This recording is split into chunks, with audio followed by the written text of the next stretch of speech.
Bom dia! Estamos iniciando o nosso segundo tópico do capítulo 2 do livro A Igreja. E hoje, com o seguinte tema: o ministério de Paulo. Paulo de Tarso era um judeu convertido.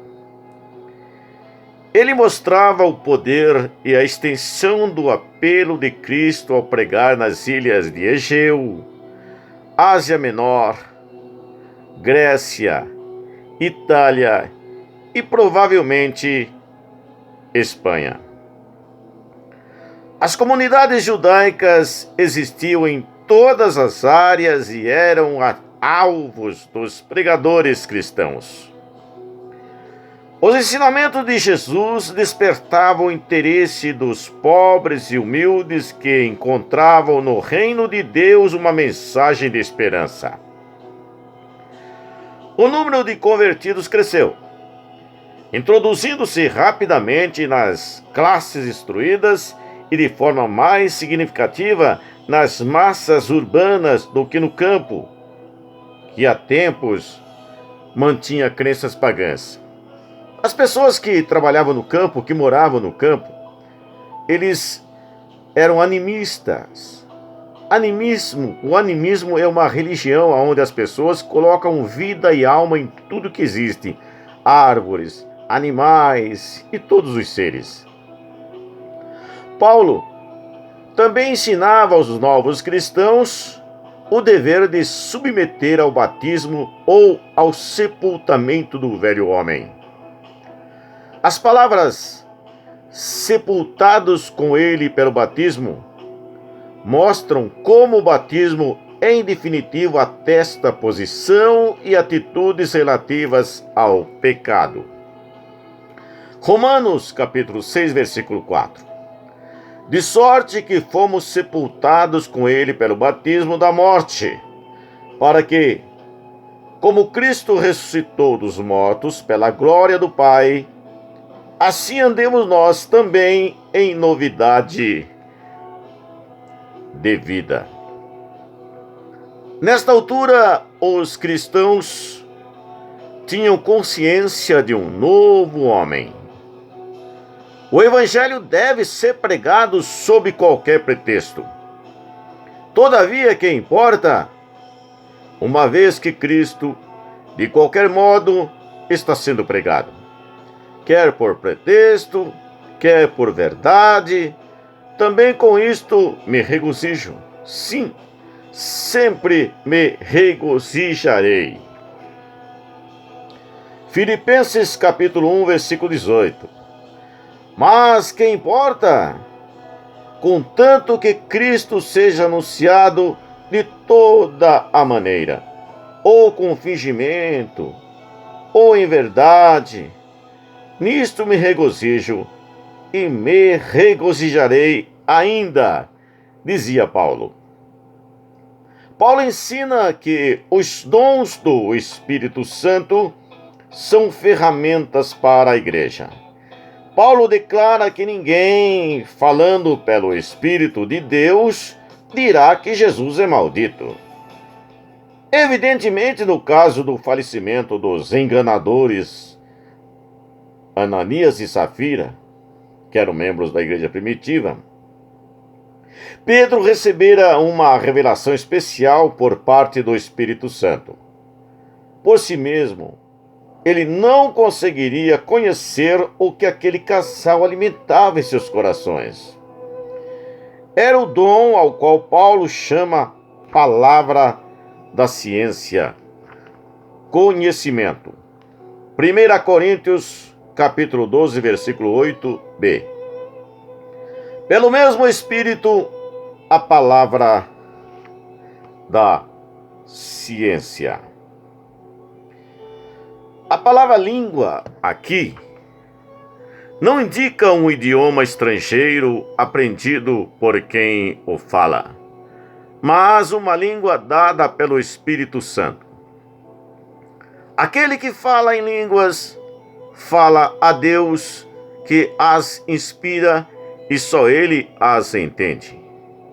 Paulo chama de mistérios o conteúdo das línguas estranhas pelo Espírito, pelo fato de ninguém entendê-las pelos processos naturais da mente.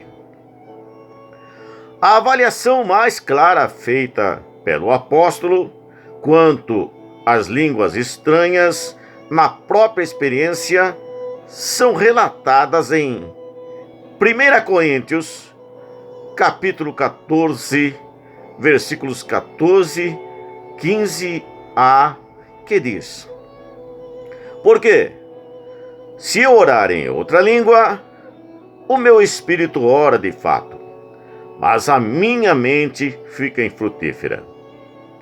Que farei, pois? Orarei com o espírito, mas também com a mente. Escreveu Paulo.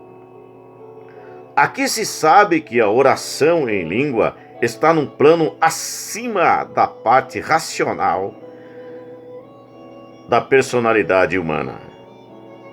Da mesma maneira, quando Paulo disse, também orarei com a mente, estava fazendo referência à oração no vernáculo, linguagem pura, no seu idioma normal. Assim, se aprende que Paulo continuaria orando com o Espírito, ou seja, em línguas, e que, além disto, continuará a orar usando a sua mente e o seu entendimento. Alguns têm interpretado a expressão "dou graças a Deus que falo mais línguas do que vós". 1 Coríntios capítulo 14, versículo 18. Dou graças ao meu Deus, porque falo mais línguas do que vós todos. Referindo-se a idiomas aprendidos e não o dom carismático. Tal tradução, porém, está gramaticamente errônea, porque interpreta a palavra mais, malon, em grego, como adjetivo que modifica o verbo falar. Paulo não disse que falava em mais línguas, mais como adjetivo, mas sim que falava em línguas mais frequentemente, isto é, um advérbio, do que todos eles, como resultado de se extravasar as emoções em Deus no regozijo, elevando-lhe as ansiedades em oração. Assim se descobre que a paz consoladora de Deus guardará as emoções e pensamentos. Filipenses capítulo 4, versículo 7. E a paz de Deus, que excede todo entendimento, guardará os vossos corações e os vossos sentimentos em Cristo Jesus. A palavra traduzida mentes ou sentimentos deveria ser traduzido como pensamentos. Finalmente, irmãos, tudo que é verdadeiro, tudo que é respeitável, tudo que é justo, tudo que é puro, tudo que é amável, tudo que é de boa fama, se alguma virtude há e se algum louvor existe, seja isso o que ocupe o vosso pensamento. Filipenses, capítulo 4, versículo 8b.